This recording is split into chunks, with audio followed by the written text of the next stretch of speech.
and touch the sound of silence.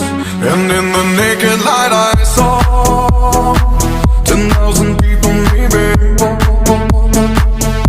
People talking without speaking, people hearing without listening, people writing songs that voices never share, and no one dared disturb the sound of silence.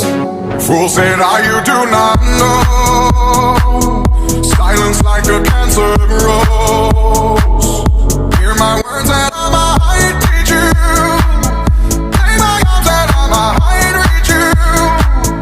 But my words, like silent raindrops, fell and echoed in the wells of silence.